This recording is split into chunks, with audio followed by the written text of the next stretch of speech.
السلام علیکم ورحمۃ اللہ وبرکاتہ۔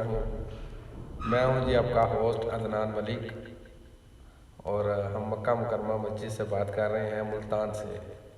تو جس عظیم ہستی کا میں نے پچھلی ویڈیو میں ذکر کیا تھا کہ میں انشاءاللہ آپ کو ان سے ملواؤں گا، تو وہ میرے ابو جان ہیں۔ تو انہوں نے ماشاءاللہ 40 سال خانہ کعبے کی خدمت کی ہے مکہ مکرمہ میں۔ تو میں خود بھی مکہ مکرمہ میں ہوتا تھا، جبل عمر میں۔ تو ماشاءاللہ ان کی زندگی کی میں یہ چاہ رہا تھا کہ ان کی زندگی کی ایک سٹوری میں بھی یوٹیوب پہ شیئر کروں تاکہ ہمارے لیے بھی یادگار رہ جائے۔ تو بسم اللہ کرتے ہیں ابو سے۔ السلام علیکم۔ السلام علیکم ورحمۃ اللہ وبرکاتہ۔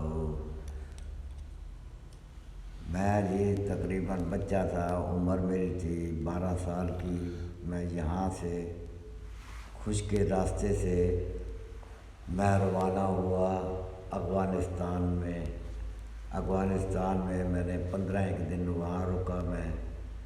میں وہاں سخی صاحب کی ایک دربار ہے، وہاں سے میں نے زیارت کر کے میں پھر ایران میں چلا گیا۔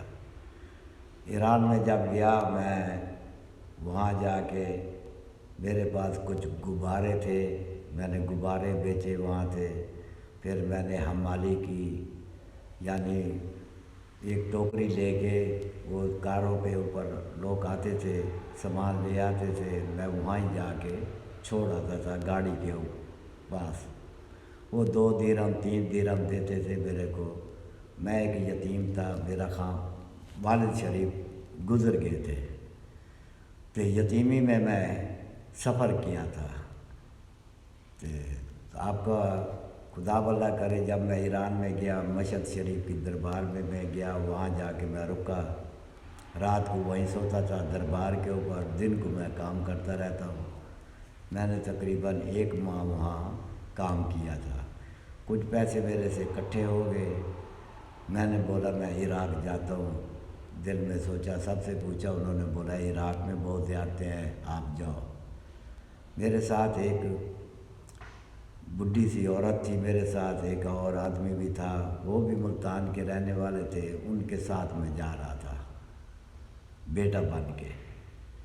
جب ہم ایران سے ہم نے روانگی کی عراق کی، ہم گئے سفارت خانے میں نے ویزا لگوا کے میں عراق جا پہنچا، شیخ عبد القادر جیلانی کی دربار کے اوپر۔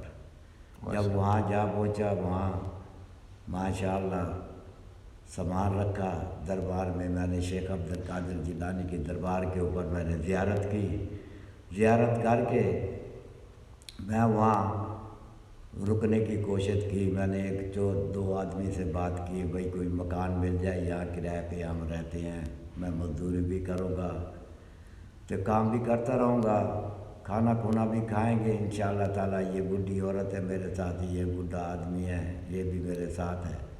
انہوں نے بولا ہاں بھائی ٹھیک ہے، یہاں چلو۔ آدھا دینار یعنی 10 روپے تھے، دینار کو 10 روپے بولتے تھے ہماری زبان میں، ادھر آدھا دینار ہوتا تھا۔ بھئی 1 مہینہ لیں گے آدھا دینار، آپ 3 آدمی ہیں، 1 دینار 1.5 دینار مہینے کا دیا کریں۔ میں نے کہا چلو ٹھیک ہے بھائی۔ ہم نے ایک چھوٹی سی صندوقڑی تھی، اس میں میرے کپڑے وغیرہ تھے، ان کے پاس بھی ایک چھوٹا سا بیگ تھا اس دور میں، ہم ان کے پاس جا کے رک گئے۔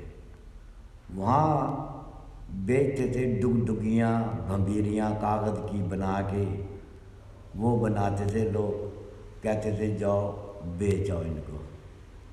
میں وہاں سے ان سے بھمبیریاں لی، وہ ڈگڈگیاں لی بجانے والی، میں نے بھی بیچنا شروع کر دی۔ زبان تو آتی نہیں تھی، آہستہ آہستہ چلتا رہا، کوئی زبان بھی عربی آتی رہی میرے کو۔ پھر میں نے ہوکا دیتا تھا، گاڑی جب اترتا تھا، گاؤں میں جاتا تھا، کہتا تھا آیا فراریوں والا لے لو فراری بیبا، باجرے نہیں آنا لے لو خمسہ خمسہ۔ بھئی 5 گروش کی فراری میں بیچتا تھا۔ میں وہاں سے تقریباً 6 مہینے میں عراق میں نے لگائے، کماتا بھی رہا، پیسے بھی جمع کرتا رہا۔ میں وہاں سے پھر سوریا کا ارادہ کر لیا، بھئی میں سوریا جاتے ہیں زیارتوں کرنے کے لیے۔ اچھا بسم اللہ الرحمن الرحیم۔ اچھا گائز، تو آج کی ویڈیو کا ہم یہاں پہ ہی اختتام کرتے ہیں، تاکہ زیادہ لمبی ویڈیو ہو جائے تو کافی لوگ جو ہے نا وہ دیکھنا پسند نہیں کرتے ہیں۔ تو آپ سے میں ریکویسٹ کروں گا کہ اس کو ہمارے ساتھ جڑیے رہیے گا۔ انشاءاللہ مکہ مسجد سے ہم ابو کے ساتھ انشاءاللہ ساری زندگی ان کی لے کے آپ کے ساتھ ضرور حاضر ہوتا رہوں گا، اسی امید کے ساتھ کہ انشاءاللہ آنے والا دن جو ہے نا آپ کے لیے بہت اچھا گزرے، اور ہمیں اجازت دیجیے، اپنا خیال رکھیے گا۔ السلام علیکم ورحمۃ اللہ وبرکاتہ۔ السلام علیکم ورحمۃ اللہ وبرکاتہ۔